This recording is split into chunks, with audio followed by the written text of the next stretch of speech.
often do you set boundaries? Have you ever set boundaries? And what are boundaries? And what is setting boundaries? Setting boundaries is one of the cutest things I have realized personally, because it helps you maintain healthy relationships. So guys, first of all, what is setting boundaries? Setting boundaries is always the process or the practice of speaking about what you want for you and for other people. Or also we can define it as the act of speaking out what you really want. Like how do you want to be treated? How do you want things to go?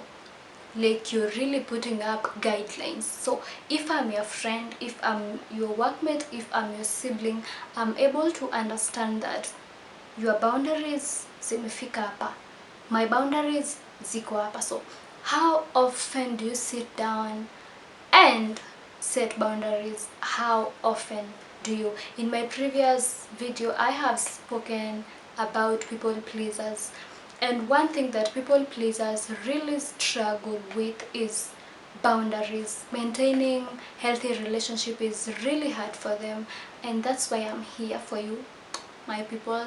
If you are a people pleaser, we will be talking about setting boundaries as a people pleaser, because one thing that really affects people pleasers is the fact that they put other people's needs over theirs. So they really can't put up a healthy relationship, and if they can, the relationship will really have a lot of maybe issues, or it won't be really functional, simply because they are always like yes, yes, yes. So they haven't, or rather they don't really have any boundaries, since anyone can step into their lives and do something and influence their lives.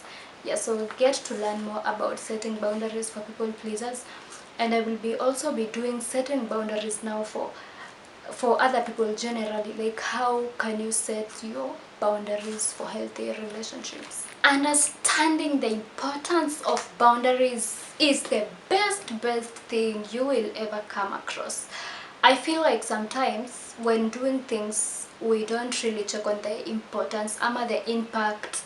So guys, first of all, can you learn the importance and learn? Because as much as we are saying to set boundaries, unaweza set boundaries na ujui impact yake. So as a people pleaser, try and understand, what will this boundaries setting impact me with? I feel like setting boundaries really saves a lot of time, a lot of energy, and a lot of mental issues. Because if you set boundaries and speak out what you really want and say what you really want for yourself, I feel like watu kuwa wameset boundaries kuna place huwezi wafikisha. So if you set boundaries as a people pleaser, you will understand that you don't have to please anyone, simply because in your life umejiambia you are your priority, you are your first love, you love yourself, like you know who you are, you know where you are. So learn to make boundaries so that when another person tries to push you to doing something, you will be like, no, this is amidst my boundary, and you will be able to avoid that. Consistency is really hard, especially when no one is clapping for you. There is a video I have done talking about consistency. As a people pleaser, you really need to be consistent. You really need to have consistency in your journey of setting boundaries, because you will set boundaries today, they don't work tomorrow, no one is appreciating you, because most of the people who know that you are a people pleaser always take an advantage of you. So most of the times unaweza pata mtu anakudiscourage, or rather it may not work as you thought ingework. So it's better you have that consistency. Be consistency. Just learn that it's a new journey you've begun. Umeanza kuset boundaries, and ukianza kitu, I told you guys, it's really hard, especially when no one is clapping for you. It's really hard to keep doing it. So in your journey of setting boundaries, now that we are talking about the process of setting boundaries, learn that it's a journey and be consistent. Usimind that watu wanasema siku hizi anajifanya. See, you know what you're doing. Keep on doing it, and you will see the fruits of setting boundaries. Over explaining, hii nayo inatumaliza mjini. I feel like I'm also an over explainer, especially when I fail on something. I really try to explain to you why I didn't do whatever you wanted me to do, ama mbona sikufanya ulichotaka mimi nikifanye. Yeah, so guys, if you are a people pleaser and you're there struggling to do your boundaries, to have your boundaries created, I feel like you should start practicing to say no and stop over explaining yourself. As I said guys, it's a new journey and haitakuwa a walk in a park. Haitakuwa a walk in a park.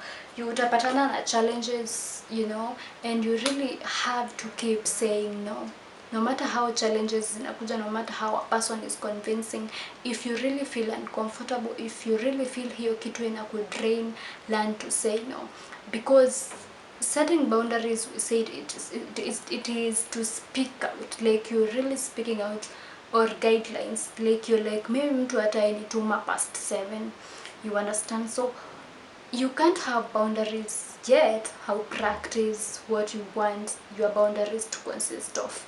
So first of all, can you practice? And especially I'm always advising that if you are trying to practice to say no, learn to use the I statements, like I am not comfortable, I am tired, I'm on a call, I don't do that at night, you know, and that will really help you. So we'll practice to say no, stop of explaining yourself. Feeling guilty really affects people pleasers simply because mtu amekwambia ufanye kitu it's not like umekataa, but you're not able to do whatever they want you to do, so you end up feeling guilty. I don't know if mtu ashai kutuma umbaye kitu tao, then you're like, no, sipiti hiyo njia, sipiti Naivas, you know, and then you end up feeling guilty in the terms of heri tu ningembaia, heri tu ningeenda na yeye, heri tu, like heri. Can you stop feeling guilty and learn that it's okay to love yourself and it's okay to take care of your needs as a first priority, because you don't have to keep pleasing people at ndo wabambe. And then yeah, by the I always feel that, especially now, let's say ulikuwa unaenda tao and then watu ulikuwa unaenda maybe place ka wapi, maybe archives, then mtu anakutuma hadi Kamukunji. Sasa unaona huku uende huko kote, hauko uende kokote, so it's your needs. Upendi kuchoka, upendi kuchomeka na jua. So can you learn that and appreciate that loving yourself is key? Taking care of your needs as a person is also key. So yeah, don't feel guilty because it's your life, it's what you've chosen, it's taking care of yourself. Wow, acha wajipange. Learn to be that person who states statements clearly and directly.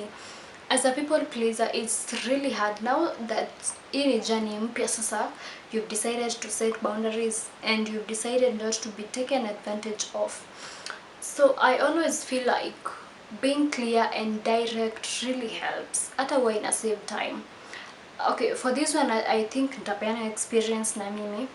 Like sometimes mtu ukutuma, then unamwambia acha nione. Do you understand? Ama ushaituma mtu anakwambia acha nione. Do you know there are people who take like 10 hours wakiacha nione? So I feel like as a people pleaser, you know, at that point, acha nione doesn't say no or yes. Mtu mwenye anataka kukutuma, they still think that you are thinking about it. So, and as a people pleaser, you might end up doing whatever you are not comfortable with, because if this person pressures you, utakuwa tu like, ni sawa, acha nikuje. So as a person who is trying to set boundaries and you are a people pleaser, learn to be direct and clear. Can you just learn to be direct and clear? Like tell them like, I need 30 minutes, then I'll call you back. Yes or no? You understand? Like just go direct. Like ni kama utaki kuumiza mtu, utaki kumwambia ukweli. So unakuwa na statements like acha nione, sijui kidogo nikwambia, sijui acha ni call nani, sijui sijajua hiyo siku kutaendaje. Like learn to be clear and direct so that even the person who wants your request atajua venye atajipanga, and you will also have cleared the air, because kuna sometimes mtu utumwa ama unaambiwa fanya kitu, then unataka kukataa but you really don't know what to say, then mtu mwenye anakutuma ana keep on kukupressure. Do you know you end up doing whatever they want you to do, and ungesema no, wangejua tu ufanye. Yeah, so to avoid being taken advantage of ama kupressuriwa to doing things, learn to be clean direct. Like say I need 30 minutes, I need 20 minutes, give me 1 hour, give me 2 weeks, give me 3 weeks. No, yes. To action. Seeking support whenever you're challenged is one of the cutest things. Like I know here journey ya kuwa people pleaser who is trying to help themselves can be really challenging, and it's not everyone who will manage to set boundaries on themselves. So it's really important you seek support, maybe from a therapist, from a counselor, so that they will be able to help you. And also you can talk to me through my email, iko hapo kwa about, and also kuna link hapo pia, you can talk to me through my social handles. WhatsApp iko hapo, TikTok iko hapo, YouTube iko hapo, so you can as well talk to me, ama you can as well also talk to me in the comment section, then we will be able to talk about it. Being on a process sometimes is really tiresome, is really hard, so make sure you have self-compassion. Like every small win you get while trying to set your boundaries as a people pleaser, congratulate yourself, embrace yourself, and know that it's a journey na utafika. Yeah, so that has been it, guys, and thank you for watching. Make sure you subscribe and make sure you watch the previous video. I have talked about people pleasing, and if you have any questions you can drop them on the comment section. And guys, let's subscribe. Sasa tumebakisha watu watano tuingie watu 150, watano tu, 5 only tuingie 150 subscribers. I love you guys and see you in the next video.